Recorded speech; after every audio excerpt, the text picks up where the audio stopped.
Alors, l'exercice le plus rapide de l'Ouest. Soit AB, deux matrices de taille 2 sur Z. Alors, on suppose que A est inversible dans M2 de Z. Donc, A est inversible dans M2 de Z, ça veut dire que son inverse est dans M2 de Z. Hein. Voilà.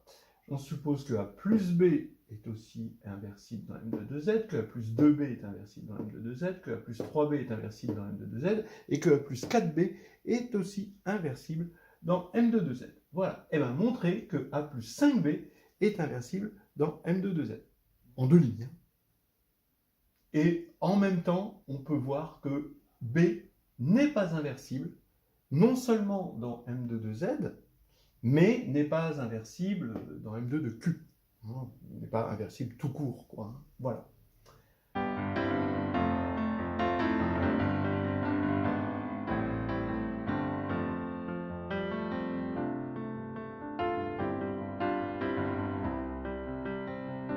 Alors allons-y pour la solution.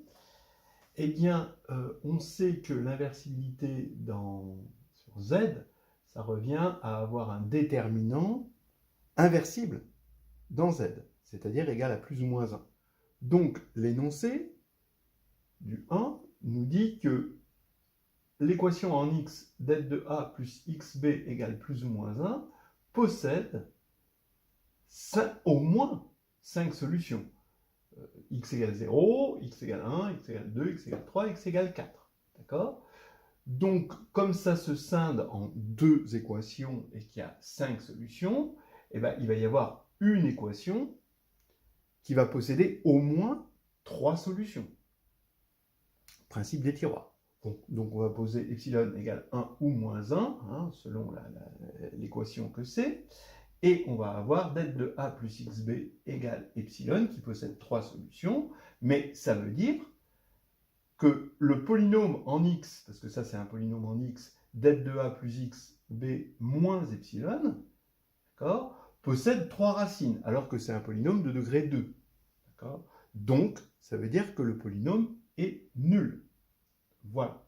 Et s'il est nul, eh bien, det de A plus xb va être égal à epsilon, quel que soit x, en particulier pour x égale 5. Voilà.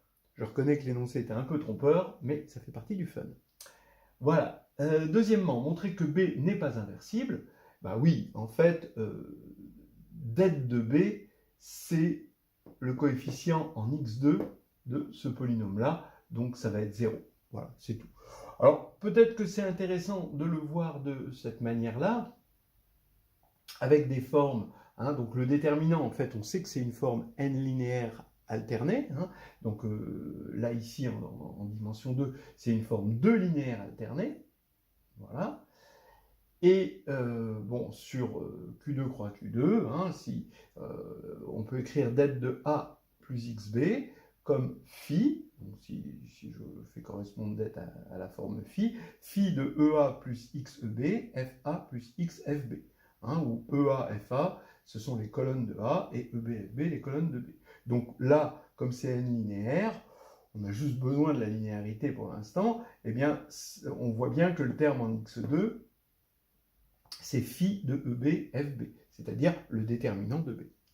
Comme le polynôme, on a dit qu'il était nul, le polynôme ça moins ça, évidemment, eh bien, ça veut dire que le coefficient en x2 est nul et le déterminant de B est nul. Donc, ce qui veut dire que B n'est pas inversible, même sur un corps, hein, elle n'est pas injective, voilà. Elle n'a aucune propriété d'inversibilité, c'est pas à cause de l'anneau, hein, c'est à cause de B. Voilà, c'était un petit exercice rigolo.